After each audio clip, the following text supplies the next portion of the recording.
ಅಧ್ಯಾಯ 3 ಶ್ಲೋಕ 20. ಕರ್ಮಣೈವ ಹಿ ಸಂಸಿದ್ಧಿಂ ಆಸ್ಥಿತಾ ಜನಕಾದಯಃ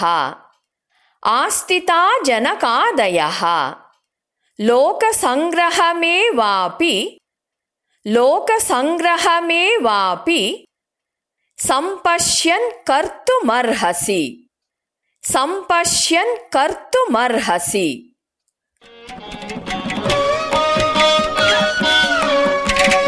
ಹೇಳಿಕೊಡುವುದನ್ನು ಅನುಸರಿಸಿ.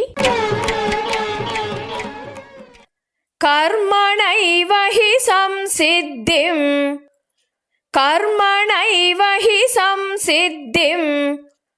ಆಸ್ಥಿತಾ ಜನಕಾದಯಃ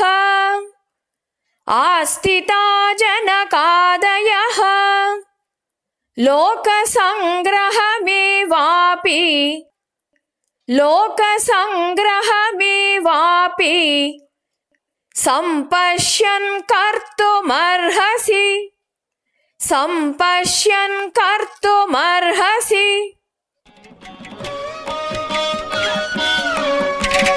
ಪೂರ್ಣ ಶ್ಲೋಕವನ್ನು ಅಭ್ಯಾಸ ಮಾಡೋಣ.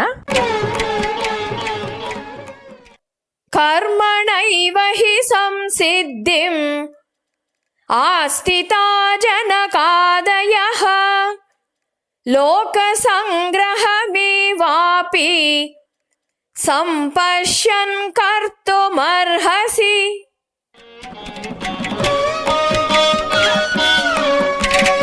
ಶ್ಲೋಕದ ಅರ್ಥವನ್ನು ತಿಳಿಯೋಣ. ಜನಕ ಮತ್ತಿತರರು ಕರ್ಮ ಮಾಡುವುದರಿಂದಲೇ ಪರಿಪೂರ್ಣತೆಯನ್ನು ಪಡೆದರು. ಸಮಾಜದ ಏಳಿಗೆಗೋಸ್ಕರವಾದರೂ ಲೋಕಕ್ಷೇಮವನ್ನು ನೋಡಿಯಾದರೂ ನೀನು ಕರ್ಮ ಮಾಡಲೇಬೇಕು. ಶ್ರೀಕೃಷ್ಣ ಈ ಮಾರ್ಗವನ್ನ ಹೇಳೋದು ಇದೇ ಪ್ರಥಮ ಅಂತ ಹೇಳ್ತಿಲ್ಲ. ಈ ದಾರಿ ಹಿಂದಿನಿಂದನೂ ಇತ್ತು. ಈ ದಾರಿಲೂ ಕೆಲವರು ಹೋಗಿದ್ದಾರೆ. ಅವರೇ ಜನಕ, ಅಶ್ವಪತಿ ಮುಂತಾದವರು ಅಂತ ಹೇಳ್ತಿದ್ದಾನೆ. ಜನಕ ಮತ್ತು ಅಶ್ವಪತಿ ಮೊದಲಾದವರು ಕರ್ಮ ಮಾರ್ಗದಿಂದಲೇ ಪರಿಪೂರ್ಣತೆಯನ್ನ ಪಡೆದವರು. ಅವರು ವಿವೇಕಿಗಳಾಗಿದ್ದವರು. ಆದ್ದರಿಂದಲೇ ಸರಿಯಾದ ಕರ್ಮಗಳನ್ನು ಯಾವ ಫಲಾಸಕ್ತಿಯೂ ಇಲ್ಲದೆ ಅರ್ಪಣ ಮನೋಭಾವದಿಂದ ಮಾಡಿ ಮುಕ್ತಿ ಪಡೆಯಲು ಅರ್ಹರಾಗಿದ್ರು. ಅವರು ತಮ್ಮ ನಿಸ್ವಾರ್ಥ ಬದುಕಿನ ಮೂಲಕ ಸಾಧಿಸಬೇಕಾದುದನ್ನು ಸಾಧಿಸಿ ಲೋಕಕ್ಕೆ ಮಾದರಿಯಾಗಿದ್ದಾರೆ. ಅವರು ತಮ್ಮ ಪಾಲಿಗೆ ಬಂದ ಕರ್ಮವನ್ನ ಅನಾಸಕ್ತರಾಗಿ ಮಾಡಿಯೇ ಮುಕ್ತರಾದರು. ಕರ್ಮಣೈವ ಹಿ ಸಂಸಿದ್ಧಿಂ ಆಸ್ಥಿತಾ ಜನಕಾದಯಃ. ಕರ್ಮಣೈವ ಹಿ ಅಂದರೆ ಕರ್ಮ ಮಾಡುವುದರಿಂದಲೇ, ಸಂಸಿದ್ಧಿಂ ಪರಿಪೂರ್ಣತೆ, ಆಸ್ಥಿತ ಅಂದರೆ ಪಡೆದರು, ಜನಕ ಆದಯಃ ಜನಕ ಮತ್ತು ಇತರ ರಾಜರು. ಮಹಾರಾಜನಾಗಿದ್ದ ಜನಕನಂಥವರು ಕರ್ಮವನ್ನು ಮಾಡುವುದರಿಂದಲೇ ಪರಿಪೂರ್ಣತೆಯನ್ನು ಸಾಧಿಸಿದರು. ಅವರು ಸಂಸಿದ್ಧಿಯನ್ನು ಪಡೆದರು. ಅವರಿಗೆ ಬಂಧನ ಇರಲಿಲ್ಲ. ರಾಜನಾಗಿ ಸಿಂಹಾಸನದ ಮೇಲೆ ಕುಳಿತು ಜನರಿಂದ ಗೌರವಿಸಲ್ಪಡ್ತಾ ಈ ಮಹತ್ವದ ಸಾಧನೆಯು ಅವರ ಮೇಲೆ ಯಾವ ಪರಿಣಾಮನೂ ಮಾಡಿರಲಿಲ್ಲ. 2ನೇ ಅಧ್ಯಾಯದಲ್ಲಿ ಸ್ಥಿತಪ್ರಜ್ಞನನ್ನ ವರ್ಣಿಸ್ತಾ ಈ ಶ್ಲೋಕ ಹೇಳಿದೆ. ಆಪೂರ್ಯಮಾಣಂ ಅಚಲ ಪ್ರತಿಷ್ಠಂ ಸಮುದ್ರಮಾಪ ಪ್ರವಿಶಂತಿ ಯದ್ವತ್. ಅಂದರೆ ಅನೇಕಾನೇಕ ನದಿಗಳು ಬಂದು ಸೇರುತ್ತಿದ್ದರೂ ಸ್ವಲ್ಪವೂ ಚಲಿಸದ ಸಂಪೂರ್ಣವಾಗಿ ತುಂಬಿರುವ ಸಮುದ್ರದಂತೆ ಇರುವ ಮನಸ್ಸುಳ್ಳವನು. ಬಲವಾದ ಸ್ಥಿರವಾದ ಮನಸ್ಸುಗಳು, ಮಹತ್ತಾದ ಮನಸ್ಸುಗಳು, ಶೂರ ಮನಸ್ಸುಗಳು. ನಮ್ಮ ಮನಸ್ಸು ಹಾಗಿರಬೇಕು ಅನ್ನೋದನ್ನ ಗೀತೆ ಹೇಳುತ್ತೆ. ಕರ್ಮಣೈವ ಹಿ ಸಂಸಿದ್ಧಿಂ ಆಸ್ಥಿತಾ ಜನಕಾದಯಃ. ಜನಕ ಮತ್ತು ಅಶ್ವಪತಿ ಹಾಗೂ ಮೊದಲಾದವರು ಕರ್ಮ ತ್ಯಾಗ ಮಾಡದೆ ಅಥವಾ ವನವಾಸಕ್ಕೆ ಹೋಗದೆ ರಾಜನಾಗಿದ್ದುಕೊಂಡು ಕರ್ಮಾನುಷ್ಠಾನದಿಂದಲೇ ಸಿದ್ಧಿಯನ್ನು ಪಡೆದರು.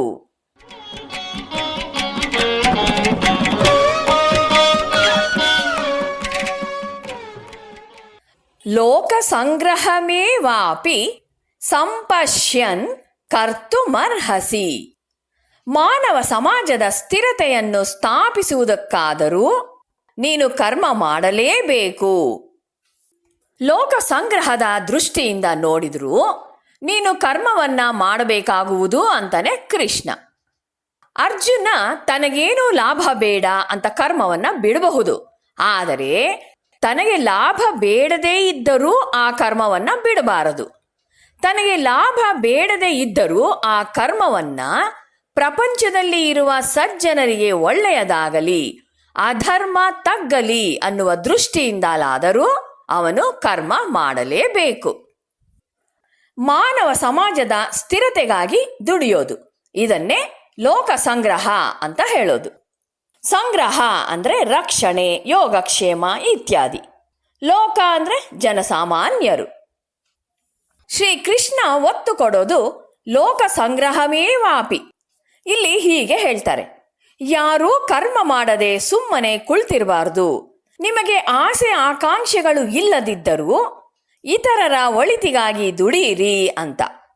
ನಮಗೆ ಗೊತ್ತಿದೆ, ನಾವು ಪ್ರಪಂಚದಲ್ಲಿದ್ದು ಕಷ್ಟವನ್ನು ಅನುಭವಿಸುತ್ತಿರುವವರೇ. ಅಂದ ಮೇಲೆ ನಮಗೆ ಇನ್ನೊಬ್ಬರ ಮೇಲೆ ಸಹಾನುಭೂತಿ ಇರಲೇಬೇಕು. ಆದ್ದರಿಂದ ಕರ್ಮ ಮಾಡುವುದನ್ನ ಮುಂದುವರೆಸಿ ಪರಸ್ಪರ ಸಹಾಯ ಮಾಡಿರಿ.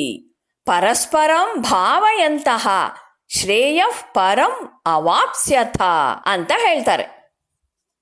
ರಾಜಪುತ್ರನಾದ ಅರ್ಜುನನು ಸಹ ಸೈನ್ಯಗಳನ್ನ ಒಂದುಗೂಡಿಸಿ ಯುದ್ಧ ಮಾಡುವ ಜವಾಬ್ದಾರಿನ ಸಂಪೂರ್ಣವಾಗಿ ಹೊತ್ತುಕೊಂಡಿರೋದ್ರಿಂದ ತನ್ನ ಪ್ರಾರಬ್ಧವನ್ನ ಗೌರವಿಸಿ ಮೊದಲು ಆಲೋಚಿಸಿದ್ದಂತೆ ಯುದ್ಧ ರಂಗದಿಂದ ಕಾಲ್ತೆಗೆಯದೆ ಕಾರ್ಯಶೀಲನಾಗಿ ವರ್ತಿಸಬೇಕು ಅನ್ನೋದು ಕೃಷ್ಣನ ಮಾತಿನ ಅಂತರಾರ್ಥ.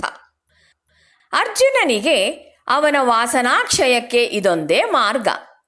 ರಾಜನಾಗಿ ಹುಟ್ಟಿದ್ದರಿಂದ ಸಮಾಜದ ಇತರ ಸದಸ್ಯರಿಗಿಂತ ಹೆಚ್ಚಿನ ಜವಾಬ್ದಾರಿ ಆತನಿಗೆ ಇತ್ತು.